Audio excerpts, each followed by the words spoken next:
Olá pessoal, tudo bem?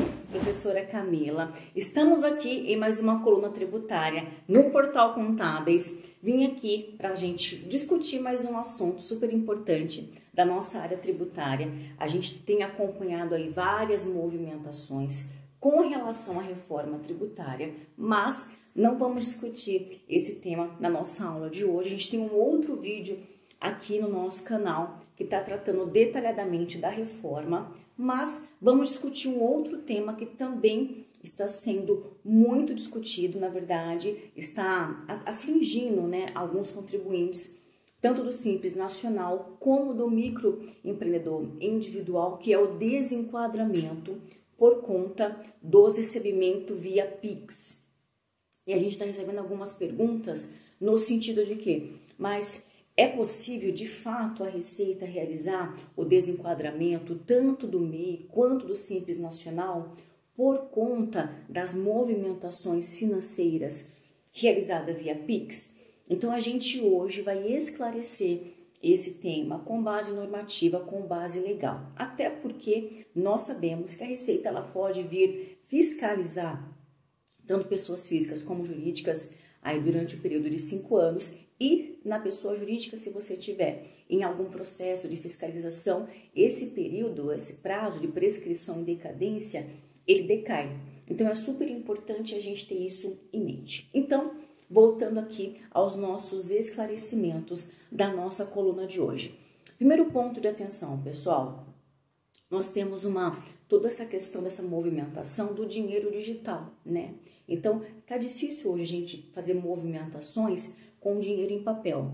Então, o Pix, ele foi super, democratizado, facilitou muitas as operações, então, logicamente, ele está sendo utilizado, né? Existem dados que mostram que as transações comerciais, financeiras, pelas empresas, estão cada vez mais sendo através via Pix. E isso é uma verdade, tanto que nós temos vários estados, Ceará, São Paulo, Mato Grosso, Tocantins, que já estão, Minas Gerais, que já estão recebendo os tributos ICMS, PVA via Pix. A Receita Federal já está recebendo via Pix. Então, até a nossa restituição também já pode ser via Pix, da pessoa física.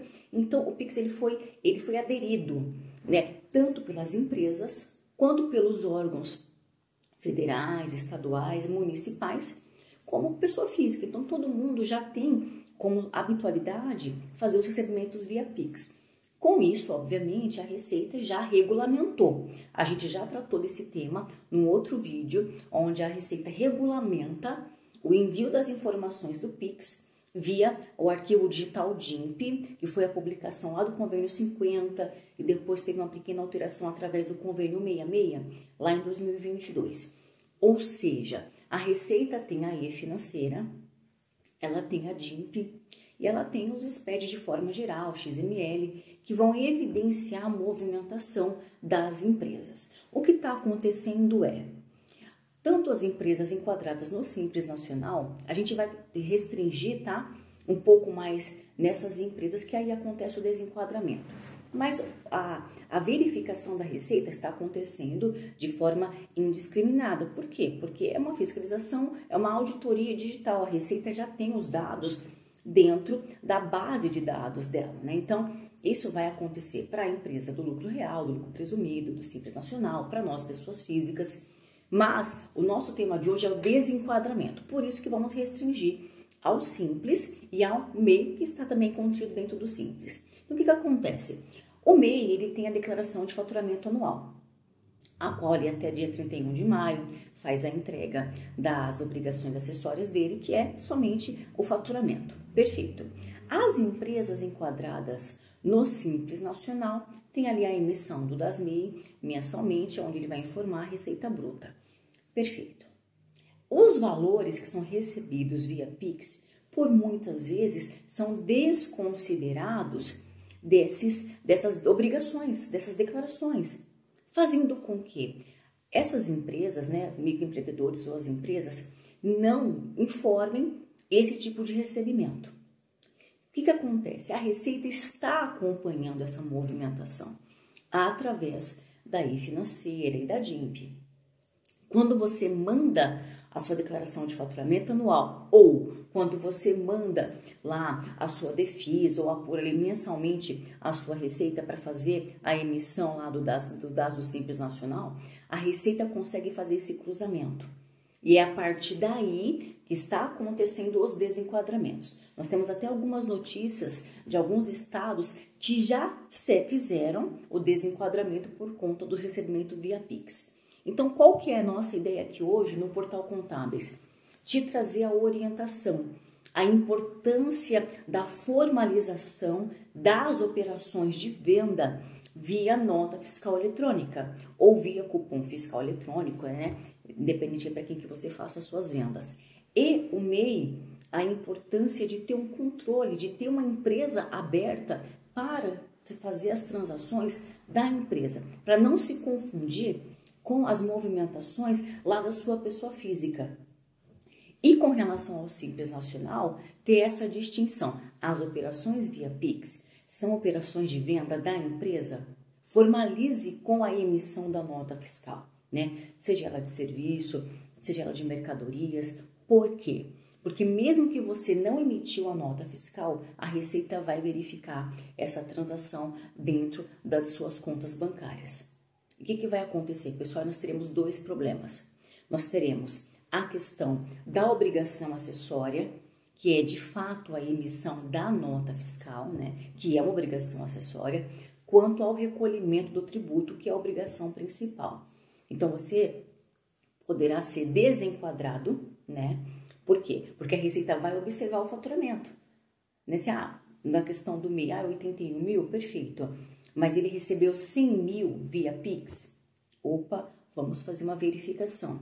E com relação ao Simples Nacional, também o desenquadramento para ir ou para o presumido ou para ir para o lucro real. Então, façam as formalizações para que vocês não incidam na falha da obrigação acessória e da obrigação principal.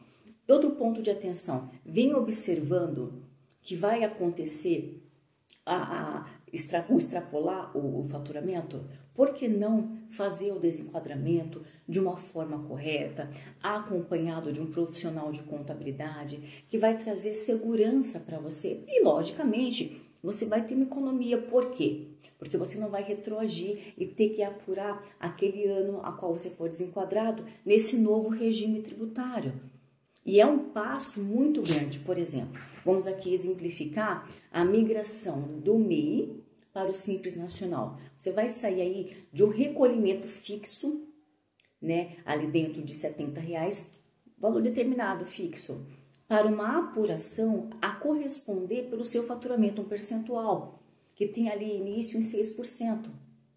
Então, observa, você sai de R$70 fixo para valores que deverão ser apurados conforme o seu faturamento. Fora que você vai ter que fazer outras obrigações que serão aí inerentes ao regime tributário. Então, se atentem a isso, o desenquadramento está acontecendo, tanto pela Receita Federal, né, para os microempreendedores individuais, quanto pela Cefaz também, observando a questão do faturamento do Simples Nacional, né? Então, a Receita ela está fazendo esse acompanhamento, tanto a Receita Federal quanto a estadual, acompanhando as movimentações, porque a Receita tem acesso ao que você recebe. Tanto é que nós temos hoje, dentro do arquivo SPED, né, o registro 1601, que não foram todos os estados que fizeram a dispensa, né? Teve aqui uma movimentação com relação à dispensa aqui em São Paulo nos últimos dias, mas não são todos os estados que dispensam essa informação. Então, a Receita tem a e-financeira, tem a DIMP, tem as movimentações que são declaradas todos os meses. E aí você vai fazer a sua declaração de faturamento e fala assim, poxa, mas essa empresa aqui, ela declarou, exemplo, né, uma receita que tributou 10 mil, mas a movimentação de Pix girou em torno de 15 mil. Então, a Receita vai considerar como base de faturamento os 15 mil. Então se atentem, né? Façam a conformidade tributária. A gente toca muito nesse assunto, né?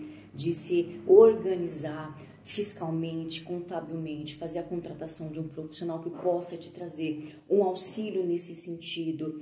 Emita os documentos fiscais que formalizam os negócios que são realizados, porque você tem segurança e não acontece o desenquadramento por ofício. Tem outras questões, né, que trarão esse desenquadramento quando a gente olha, por exemplo, para o Simples Nacional, que é, por exemplo, a contratação de um segundo colaborador, que é a inclusão do seu nome em sociedade, em outra empresa.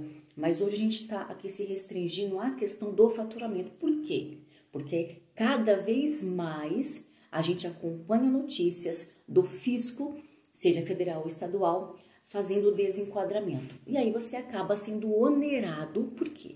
Porque aí os valores vão retroagir e você vai ser pego ali, talvez de surpresa, por não estar fazendo esse acompanhamento. Combinado, pessoal? Espero que essa aula, né, que essa nossa coluna auxilie você aí nas tratativas da sua empresa. Se tiver alguma dúvida, alguma pontuação, deixe aqui nos comentários. Muito obrigado e até a próxima coluna tributária.